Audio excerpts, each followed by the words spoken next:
people. Rewind people. Okay. Okay. How many you guys have Facebook page? Have Facebook profile? A lot more. Wow. Okay. How many of you guys actually use your Facebook profile to promote your services or your unit? Quite a few. Quite a few. That's good. That's good. It makes my talk today a little bit easier. So let's start with traditional marketing. So can you guys tell what's the picture on the right? It's Las Vegas Strip. Right? So this is the presentation that I wanted to stop a little bit, because Las Vegas, there has so many brands of hotel competing your attention. Right? In that one whole strip, there are many, many hotels. How will they do that? Paris has their own Eiffel Towers, Bellagio has their waterfall, right? But what is apparent here? They want you to stop. Whenever you're walking down that street, they want you to stop because of their branding. That is the purpose of the traditional marketing. It's really about push. It's really about interrupting you to do whatever you wanted to do, and instead you will interact with them. Right? Take it one level deeper. This looks familiar? Yeah? But imagine from a buyer perspective, right? You're driving down this lane, and you find this house is interesting. What do you need to do? You need to pull over, write down your phone number, give a call, stop whatever you're doing, right? Or save it and then do it later. That is the experience of existing consumer if they're faced with this traditional marketing. Now let's shift. Google Home. So tell a little bit of the story, right? I have this Google Home device for about 2 months now. I have 2 kids, both daughters. They like Disney's, and they use this to play songs. So Elsa, let it go, right? And the next thing you know, we as the parents, when we browse our laptop, using whatever we wanted to use it for, we started to get an ad about an Aladdin movie. It is kind of scary, but it's actually quite powerful. Come to think about it, Google understands that my household has kids that may actually be interested in this movie. Let alone, 4 years after I come to Singapore, I don't have TV. So I don't know about broadcasting, the mass media. And they actually can target me through my laptop about this movie. And that's how I found out about the Aladdin movie that is coming in the next 2 months or so. Yeah? Talk about this. There are 3 different products here. The first product is Netflix, Airbnb, and Grab, or Uber. Why I want to talk about this and digital marketing? Because the expectation of the customer that you are dealing with has changed, has completely changed, right? 10 years ago, my mom will not advise me to share a car with a stranger. Today, it's on your fingertips, right? What does it mean? It means that there's a commodity that we're trading in the market that is quite valuable, and that commodity is called trust. So with digital marketing or digital age, we are trading our trust, just a little bit of our trust, right, to brand, many other brands, so that we can be surfaced with the content that we wanted. Who has been binge watching on Netflix for a few hours? I'm pretty sure there are people here. All right, so they continue to recommend you with new titles, new series, new movies in which you are interested. I'm trading my watching behavior on Netflix for something that I will value next. And it's working, guys. It is working. One click deeper, Malaysia. Right? Why digital is important? 32 million people or population in Malaysia. 25 million of them are actually active on social media. This research is being done by We're Social and a bunch of other agencies around the world, and they have been doing this for, I think, a good like 8 years. Imagine that. Next thing, I want you to focus on the two bubbles here. Look at this is a time spent on a TV on the right hand side. 2 hours, 58 minutes. The next one, the time spent on social media. 2 hours and 58 minutes.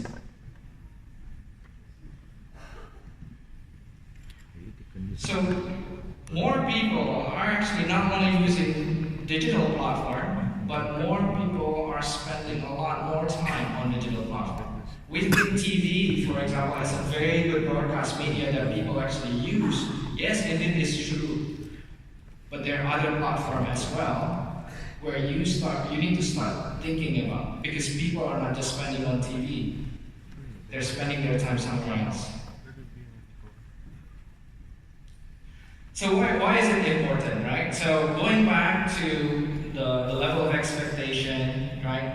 How Netflix target me, how I can trust the Uber driver or the Grab driver that I'm getting a ride from. It's really about knowing who you are. I know a little bit about the driver because of the rating that he has, or Netflix know a little bit about me because all the movies that I have watched, right? So, digital marketing is all about targeting the right people. And it is very much possible now. Another example that I want to bring to the table is that a few years ago, US election. Not sure how true it is, but it is highly probable that the current incumbent uses social media specifically to win the election. So, have it seen. Like how powerful is targeting in digital world?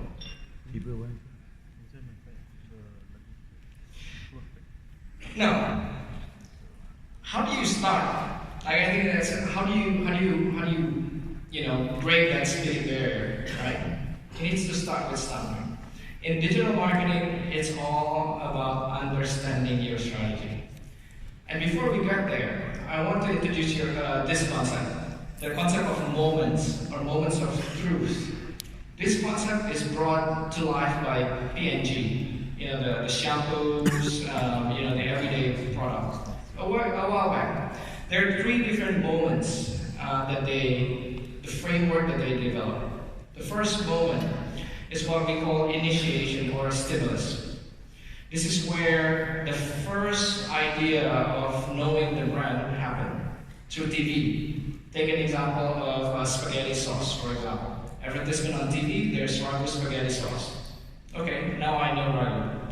Then the second moment is really when the user actually interact with the product. This is when they actually decide to step into a convenience store, look at the aisle, 15 different spaghetti brands. That's the first time that they have interaction with the product. The third moment, the second moment, actually, is when you actually decide to buy, bring it home, and taste it. This moment is where you actually decide whether or not you like it or you dislike it. And maybe you will share a little bit. Maybe to your sister, to your brother, to your uncles, right? That has changed. This is an evolution of moments concept and developed by Google. And if you look at this, the difference is quite subtle, but the difference is very fundamental. They start to introduce a layer between stimulus and the first moment, and they call it zero moment. Why? Nowadays, all of you guys have cell phone. Nowadays, most of you guys probably have social media and a laptop. What does it mean? It means that you have access to information that you wouldn't have access before. Think about a restaurant that you wanted to go to. Okay, that it's advertised somewhere, but you would go online and try to find out, okay, you know what, is this restaurant cheap or expensive? You would go to Google and try to find out, for example, right? You would go to their Facebook page to understand what their menu would be. That is zero moment. And the first interaction between you and the customer is no longer when they actually meet you face to face. It's no longer when the user actually goes to a convenience store and look at your spaghetti sauce. It happened online, and it happened before that. And that is very critical at the moment. And the last moment, that concept that they develop, is the ultimate moment. And that is also very, very important.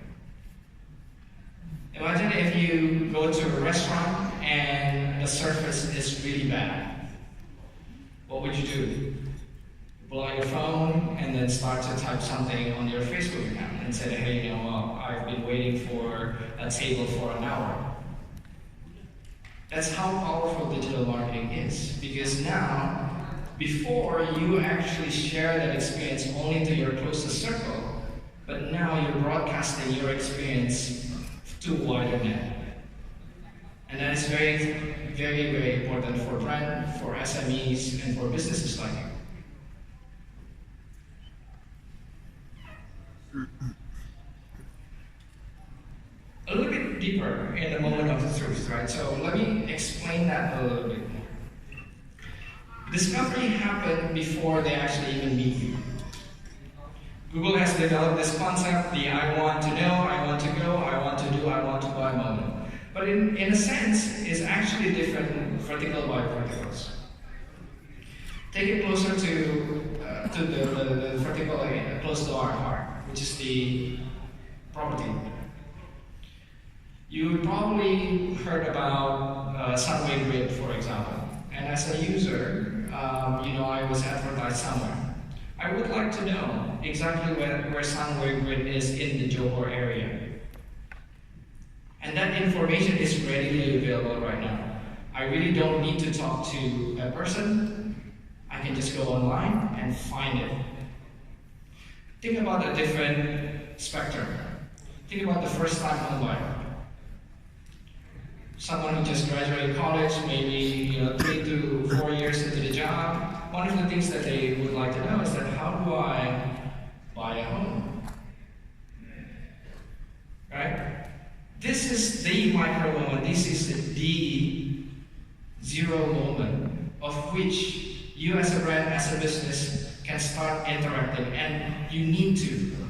Because when they actually come and meet you, it's already too late.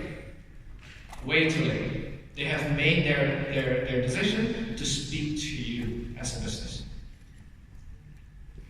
Let me give you an example recently, very close to my heart. I just purchased a home about 12 months ago. I've been eyeing a unit in this particular condominium for maybe about 6 months. We have an agent that we trust.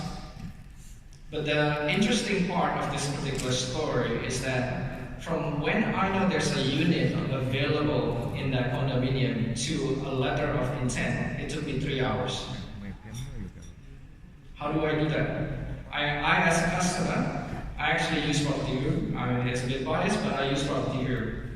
And within Property Guru, I know I can set alert whenever there's a unit out in the market. And with this 3 hours from when I know to the letter of intent, in which after about 12 months now, we are paying probably around $800 per square feet less than the average market now. To me as a consumer, it's very powerful. This information is very powerful. I want it on my hand, I want it now. I give a little bit about myself to Property Guru. Property Guru will help me. Property Guru is an example, obviously, but think about it a little bit more. What you can provide in order for you to be able to interact with me on the zero moment. Because it is actually very highly critical for me as a user. That, all I know, right, is the fundamental of digital strategy, right? Understanding your customer is a must. Understanding what you can offer is a must. It's either you play, let's say, financing on, mortgages, or very focused on a particular project. You need to decide. But it is the first step for you to be able to leverage digital marketing to the full extent. Knowing yourself, knowing your customer, finding your value proposition. What is your niche? Are you servicing expat, for example? Then your digital strategy is completely different from servicing a high net worth, perhaps. So only with that, once you have a clear-minded objective of what you're aiming to do, who you want to target, only then you can start thinking about how to leverage this digital platform going forward. Because it's so confusing right now, right? There's Google, there's Facebook, there's Instagram. You just don't know where to start. And my suggestion is you really need to start to understand what you can bring to the table first. And only then you will be able to leverage digital marketing as a whole. That is the one key point that I really want all of you to get.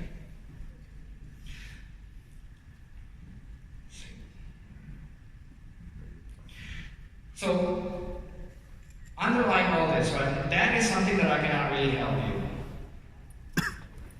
Your service, your value proposition is something that I cannot help you. But once you actually get to that, one critical element in online marketing or digital marketing is establishing your presence. I'm reading a lot of kids' books, as you can tell. I just realized that narwhal and unicorn sometimes is mistaken to each other. You don't want to do that, right? Take it one level deep. This is myself. I'm a marketing professional, right? I love anything digital, and I'm also a small business owner. What is my objective? My objective here is really to network.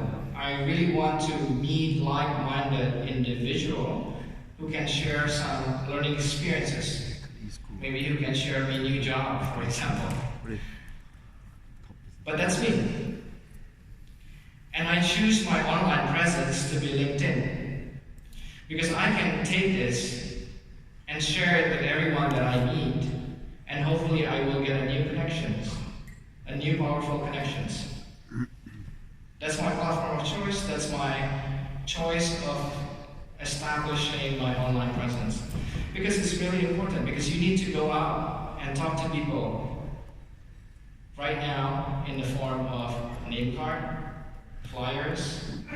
But when you go to digital, you don't go out anymore. You cannot hand them something. You need to build something for people to find you. So that is the one critical fundamental step that you will need to do. It can be LinkedIn, it can be website, think about Property Guru as well. Some of you use Property Guru. You can use Property Guru pages as your profile if you don't have time, right? So think really outside the box.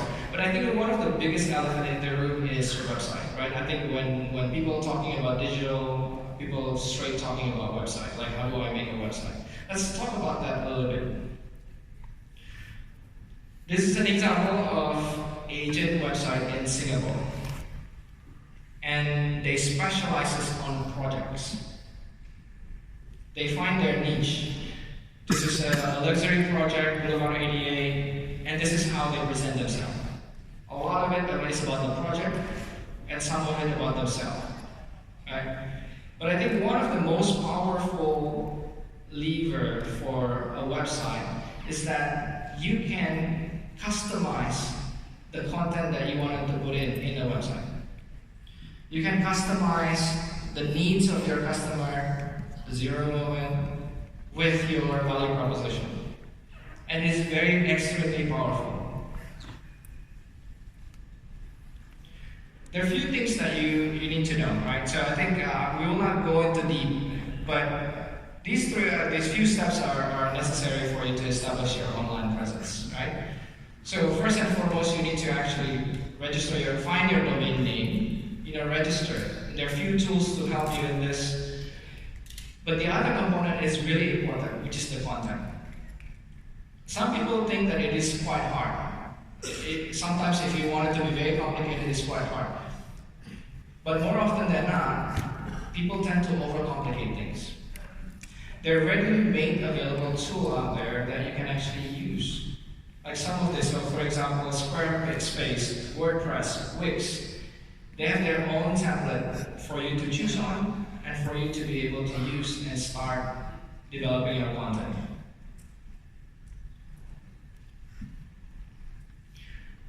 And I spoke about content just now. Why I want to emphasize about that? Because it is quite versatile. You can go from A to Z, basically. Right? So for you who actually decided to serve as expert, for example, your content may be very different from a first-time home buyer segment. And have a think about that. Some of the ideas are here. It is some of the ideas that I have seen in the market, but it may not necessarily, click with yours. You have to find your own niche. Now, after you actually have your fundamental presence, right? Now what? How do you connect to users? How do you promote your brand? There are many, many things, many channels that you can leverage, but today, I think we are going to touch base on this 4 channel. I think these are the 4 channels that I believe quite relevant to all of you, and we'll dive a little bit deeper on it.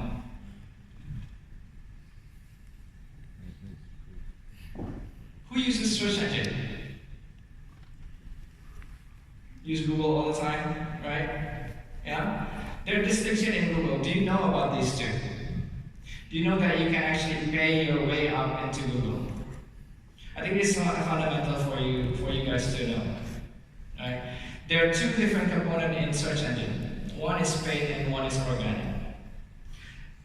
We'll talk through a little bit more about that. But typically what the paid version is called is search engine marketing or paid search, and the organic one is called SEO. And I think this is a very interesting topic. Look at this. This is the same statistics of all the websites used in Singapore. Who's number 1? 468 million visits every single month. Do you also know that on any given days, there are 15% new search recorded in Google worldwide? 15. That's a lot. So if you come to search engine in Malaysia, you know Yahoo, you know Bing, you may actually know some other search engine, but Google is still very dominant. This is the latest statistics. About 98% of search engine that is being used in Malaysia is Google. So I suggest that if you're really thinking about SEM, or if you're really thinking about SEO, you do it for Google. Don't do it for any other, because you will not get anything.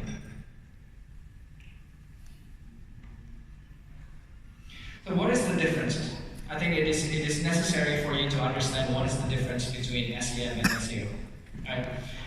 SEM, the top part, the visit that you actually get are actually completely paid.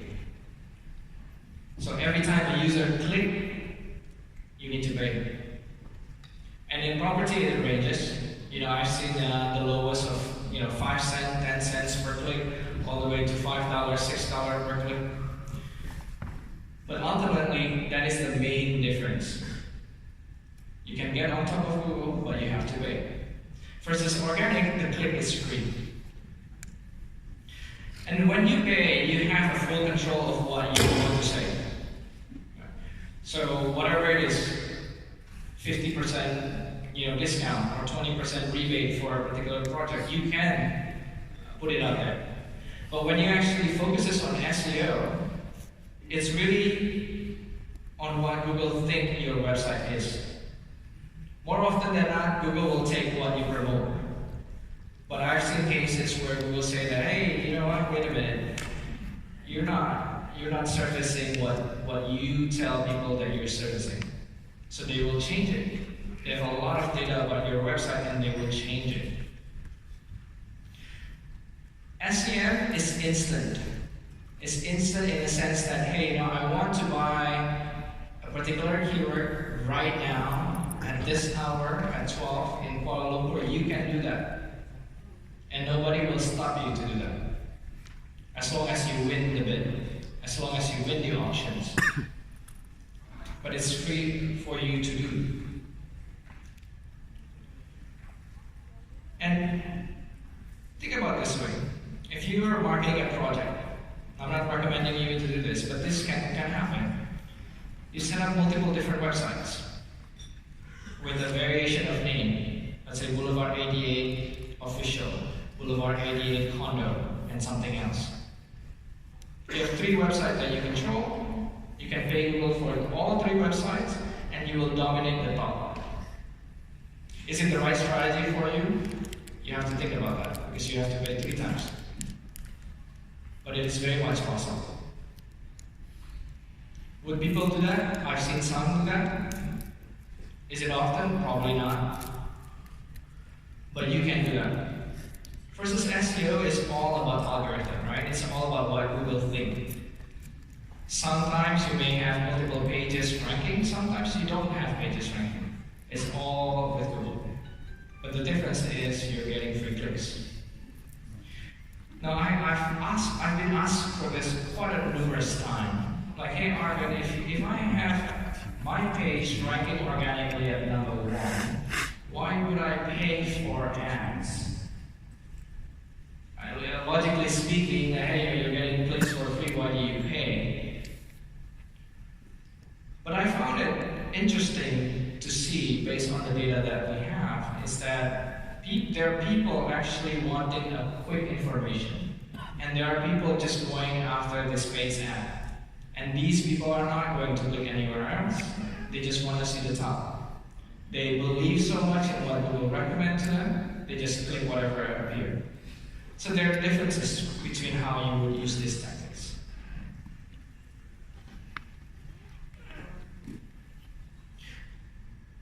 Step deeper about SEO, because I think some of you guys may actually develop your own website and wondering, hey, how can I get my page ranking? Right?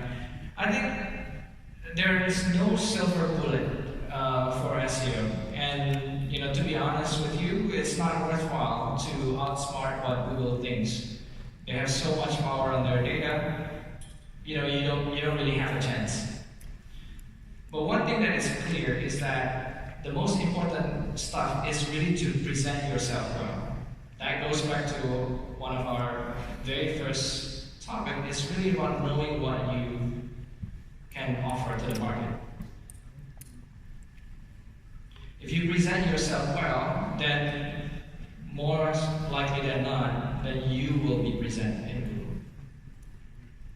Some of the basic here, you can take a picture. There's some technical thing that you would want to follow. But this is it. I think if you present yourself well, know your niche, that's how you win in SEO. Now, social media. Let's start with this statistic. 24 million active on Facebook on any given moment. 24 million. Look at 4.7 million active on LinkedIn. Think about this.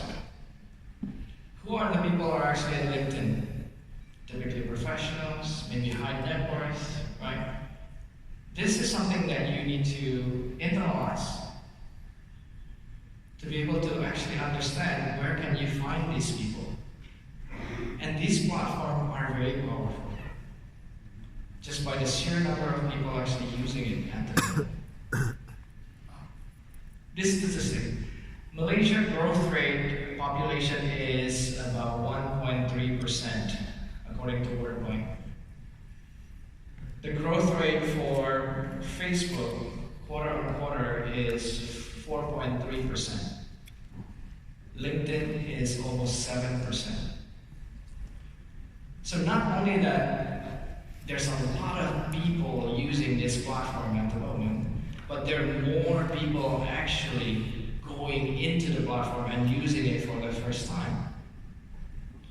So your target market has shifted. Yes, they watch TV, but now this is all the platform that they actually use. Equally important.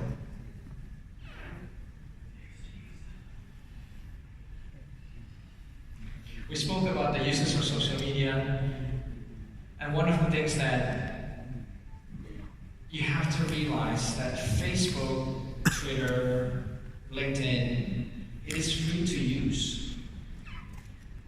And think about that. It is free for you to create your own Facebook page. It is free for you to create your LinkedIn page. It is free for you to join a particular group that represent your target market. There's a huge leverage on this platform. This is an example. I hashed out the owner, but this is an example of a very active agent and property group platform using their listing and advertising it on Facebook directly. He may not have a website, but he can use social media to advertise his unit. And it's very handy to use whatever he has. For a typical starting agent, this is some of the example that I've been seeing quite often in Singapore. People targeting the first-time home buyer. These are probably property professional who has not had any client, who's starting. How do they get into the market? They use consultation as a service. And this thing is free. Once you set up your own Facebook page, you will be able to do that. I'm spend a little bit of time on doing the creative, but it's there. And of course, like all of this Facebook marketing can also be extended to Instagram, right? So that's a given. So social media, by itself, the power of social media around the world and now in Malaysia as well, is the number of people actually using it. You should think about this from that particular point. And once you actually know who your target market, their targeting is not bad at all. It's actually very good. So use this particular platform, with your own strategy. But now at least you understand why these platforms are very important. Email marketing. Right, so one of the things that typically I see in the market is that a lot of professionals use direct mail.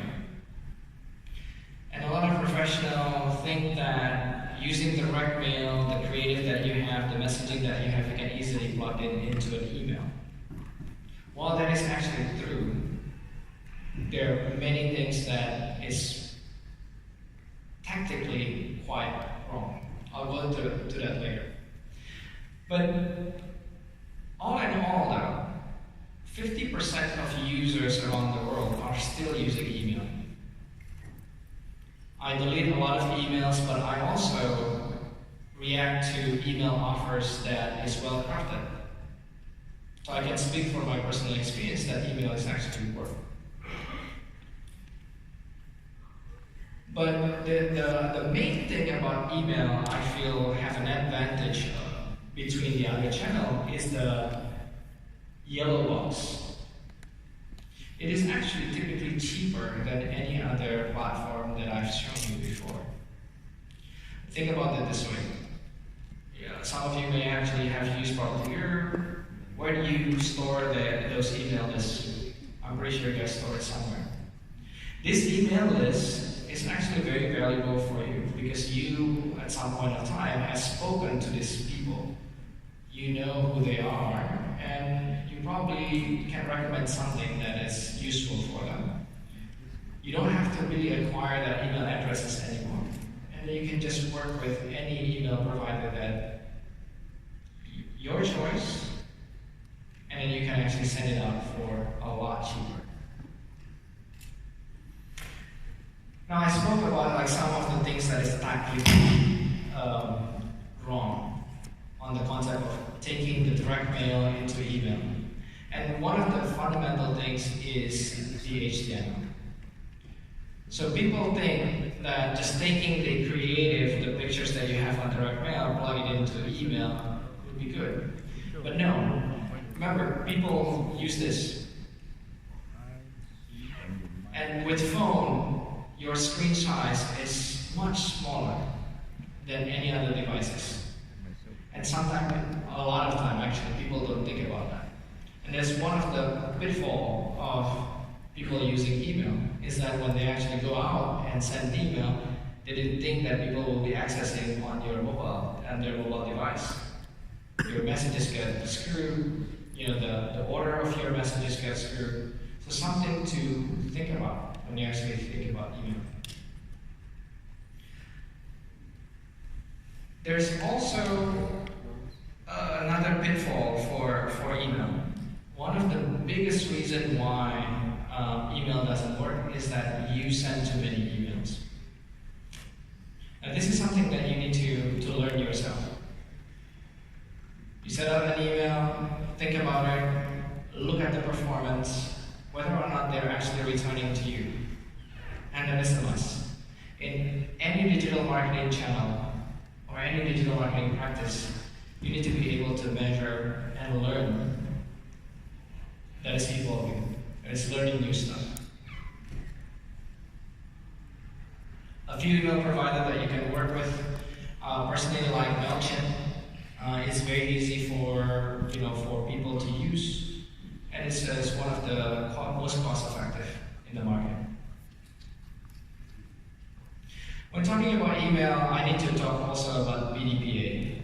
Right? Some of you may have heard about this, some may not, but this is a big thing, I think, in the past 12 months or so. The gist of it is that whenever you're collecting email, whenever you're collecting data, whenever you're collecting users, you need to get their consent before you communicate with them. And this is a must. And it's something, at least businesses like us, we need to be compliant about that. If you get audited, then you get screwed. Look at this example of emails, right? I feel that these emails probably not the best design. It tried to communicate multiple things at the same time. In contrast, I really like Property Guru's email. And the data has proven that it is actually really good. Our open rates is at the range of 30%, for example. That's very high for email. What do you think? What do you see differently? With this format, you are very succinct. You're very targeted in your message.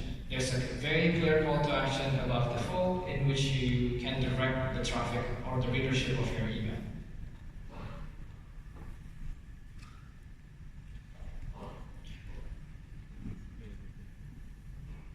The last channel that I wanted to talk about is display advertising. Do you guys know that the first display advertising was bought in 1994. It's by AT&T at hotwire.com for U-Wheel campaign. You know, the U-Wheel campaign predicted the newest technology that we have right now. In 1994, they said, hey, you know, AT&T will deliver you FaceTime, for example.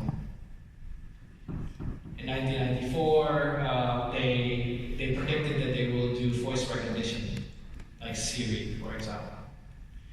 But the most important, interesting thing is that when this banner is bought, 44 out of 100 people actually click. That's massive. Fast forward to today, you'll be very, very happy with 1% click-through rate. One people out of 100 people. But why do I speak about display advertising? Right? Because I do feel that it is quite relevant. It may not be yet in this market, as an example, later example that I will show, but display market is the biggest advertising market in the world. The biggest, by far. So you can reach more people than any other media through display advertising. But I have to warn you as well, to run display advertising is not trivial in a sense. Because you need to know quite a bit of things. You need to, first and foremost, design the creative. And you need to work with the network who will be able to help you buy display media. But then again, you know, it depends on your strategy. Right? It really depends on your strategy, depends on your approach. Because this may be a very good vehicle for you. On the right-hand side, you see many sizes of display advertising. The big one, the small one. These are the list of 6 that I believe is the most effective from number of people point of view. You can reach more people just by focusing on this 4 or the 6 creative types. Now, this is why I said it may not be here yet in Southeast Asia, but in US market, this is all prevailing. Look at the way that they actually design the creative. It has the canvas for you to talk about your product, but also it has the real estate for you to explain who you are. And it can be very direct as this, or it can be as aspiring at the right-hand side. So in the US market, this is very, very much prevailing. And there are companies who you can work with in order for you to actually deploy this kind of advertising very quickly.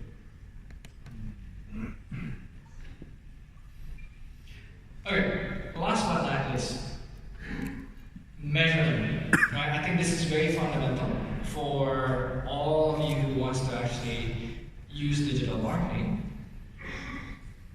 And it can be very, very confusing. Very, very confusing.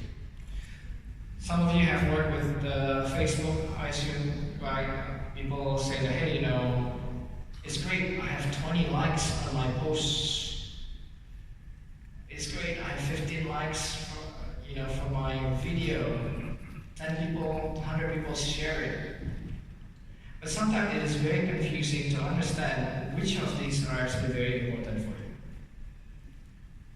And my suggestion is look at cost. In this example on the left-hand side, a typical business like us, we want contacts, for example. Don't need to measure anything else, as long as you understand how much money you spend and how much return you will get in the form of registration or leads. That's all you care about. Don't get blinded and confused by any other metrics that is available in the market, but focus on that. And last but not least, if you want to get deeper, a little bit deeper in terms of the channel, some of this I would recommend for you to actually think about, as opposed to the other. Like for example, search marketing. Is it really important for me to understand how is my ranking? yes, it's probably somewhat important, but at the end of the day, what matters to you is cost per leads or cost per visit, for example. And please, the last takeout of this slide is really about measuring yourself, right? All the things that we do, we need to learn. It's not something that you set out, go, and then you don't know, just wish for the best. You can set out a very specific budget. Like Facebook, for example, you can set out a specific budget between $10 to $15 for you to actually learn. Use that. Use that to learn whether or not your value proposition in the market is right, whether or not the channel that you use is right, and change if it doesn't. So I wanted to actually close with one thing, and I just wanted to come back to the very first presentation. The industry is changing. The way that your customer actually interact with media is changing. People are more online right now, or equally online right now, right? So the hardest part is to take that first step. Once you have taken that first step, I think you will be better. Thank you.